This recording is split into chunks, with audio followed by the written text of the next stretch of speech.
ಸನಾತನ ಹಿಂದೂ ಧರ್ಮಕ್ಕೆ, ಕೈ ಬ್ರಾಂಡ್ ಯತ್ನಾಳ್ರಿಗೆ, ಯೋಗಿ ಆದಿತ್ಯನಾಥರಿಗೆ, ಬುಲ್ಡೇಜರ್ ಬಾಬಾಕ್ಕೆ, ಕರ್ನಾಟಕದ ಯೋಗಿ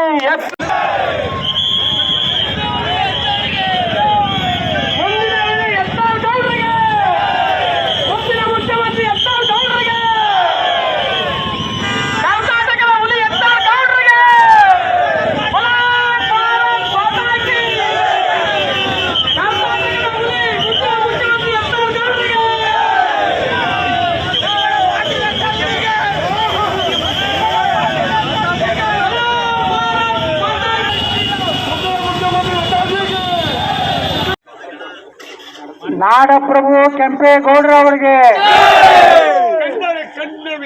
ಇವತ್ತಿನ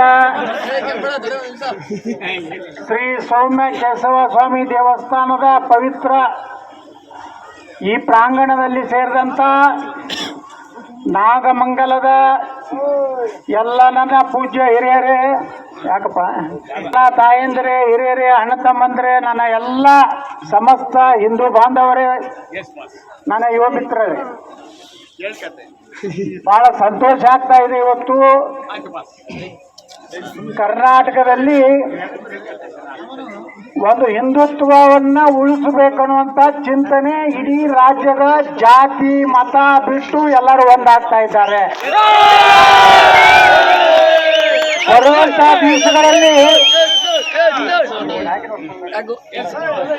ಬರುವಂತ ದಿವಸಗಳಲ್ಲಿ ನಾವು ಹಿಂದೂಗಳು ಒಂದಾಗದೆ ಇದ್ರೆ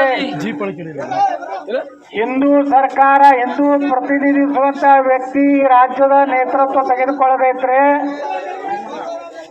ಇವತ್ತು ಭಾರತದಲ್ಲಿ ಹಿಂದೂಗಳಿಗೆ ಭವಿಷ್ಯ ಇಲ್ಲ. ಇವತ್ತು ಎಲ್ಲ ಕಡೆ ನೋಡ್ತಾ ಇದ್ರು, ದೇಶದಲ್ಲಿ ಒಂದು ಬಿರುಗಾಳಿ ಬೀಸ್ತಾ ಇದೆ.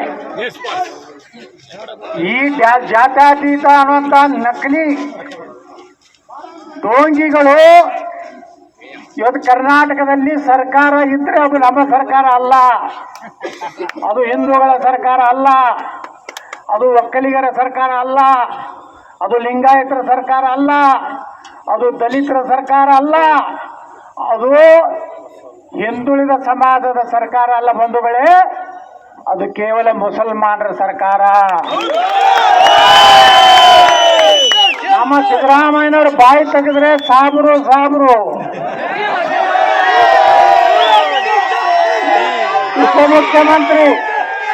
ಉಪಮುಖ್ಯಮಂತ್ರಿ ಬಾಯಿ ತೆಗೆದ್ರೆ ಈಸ್ ಮೈ ಬ್ರದರ್. ಹಿಂಗಾದ್ರೆ ನೀವೆಲ್ಲರೂ ಜಗಳ ಮಾಡಿಕೊಂಡು ಜಾತಿ ಮಾಡಿಕೊಂಡು ನಮ್ಮ ಒಬ್ಬ ಮುಖ್ಯಮಂತ್ರಿ ಆಗ್ತಾನೆ, ನಮ್ಮ ಒಬ್ಬ ಮಂತ್ರಿ ಆಗ್ತಾನೆ, ನಮ್ಮ ಒಬ್ಬ MLA ಆಗ್ತಾನೆ ಅಂತ ನಾವು ಕೂತ್ರೆ ನಿಮಗೆ ಯಾರಿಗೂ ಗೌರವ ವಿಧಾನಸೌಧದಲ್ಲಿ ಇಲ್ಲ. ವಿಧಾನಸೌಧ ಇವತ್ತು ನಾನು ನೋಡ್ತಾ ಇದ್ದೀನಿ ಯಾವ ರೀತಿ ವಿಧಾನಸೌಧ ಆಗಿದೆ ಅಂದ್ರೆ,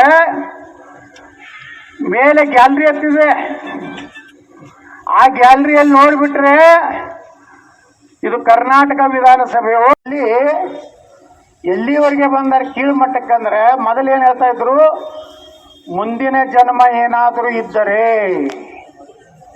ನಾನು ಗಡ್ಡ ಬಿಡ್ತಿದ್ದೆ ಇತ್ತು. ಈಗ ಅದು ಮತ್ತೆ ಚೇಂಜ್ ಮಾಡ್ಯಾರ. ಈಗ ನಾವು ಮುಸ್ಲಿಂ ಆಗಿನ ತಿಳ್ಕೊಂಡ್ಬಿಡಿ. ಹಂಗಾದ್ರೆ ನೀವೆಲ್ಲ ಹಿಂದೂಗಳು ಎಂಥ ವ್ಯಕ್ತಿಗೆ ವೋಟ್ ಹಾಕ್ತೀರಾ? ಯಾವ ವ್ಯಕ್ತಿ ತಾ ಹುಟ್ಟಿದ ಸಮಾಜದ ಬಗ್ಗೆ ಗೌರವ ಇಲ್ಲ, ತಾ ಹುಟ್ಟಿದ ಸಮಾಜದ ಜನರ ಬಗ್ಗೆ ಗೌರವ ಇಲ್ಲ, ಅಂತ ವ್ಯಕ್ತಿ ಇವತ್ತು ರಾಜ್ಯದ ಮುಖ್ಯಮಂತ್ರಿ. ಬಂಧುಗಳೇ, ನಾವು ಜಾಗೃತಿ ಆಗದೆ ಇದ್ರೆ ಬಿಹಾರದಲ್ಲಿ ಮೊನ್ನೆ ಚುನಾವಣೆ ಆಯಿತು. ಅಲ್ಲಿ ಯಾದವರು ಬಹಳ ದೊಡ್ಡ ಹೆಂಗೆ ನಾವು ಒಕ್ಕಲಿಗರು ಇಲ್ಲಿ ಈ ಭಾಗದಲ್ಲಿ ಅದೀವಿ, ಹಳೆ ಮೈಸೂರು ಭಾಗದಲ್ಲಿ ಅಲ್ಲಿ ಯಾದವ ಅಂದರೆ ದೊಡ್ಡ ಜನಾಂಗ. ಲಾಲೂ ಪ್ರಸಾದ್ ಯಾದವ್, ಮುಲಾಯಂ ಸಿಂಗ್ ಯಾದವ್ ಇಷ್ಟು ವರ್ಷ ಏನು ಮಾಡ್ಕೊಂಡು ಬಂದರು ಅವರು? MY ಮಾಯ್. ಎಂ ಅಂದ್ರೆ ಮುಸ್ಲಿಮು, ವಾಯ್ ಅಂದ್ರೆ ಯಾದವ್. ಅವು ಎರಡು ಕಾಂಬಿನೇಷನ್ ಮಾಡಿ ಯಾರು ದಲಿತರನ್ನು ಕೇಳ್ತಿರ್ಲಿಲ್ಲ, ಯಾರು ಓಟ್ ಕೇಳ್ತಿರ್ಲಿಲ್ಲ.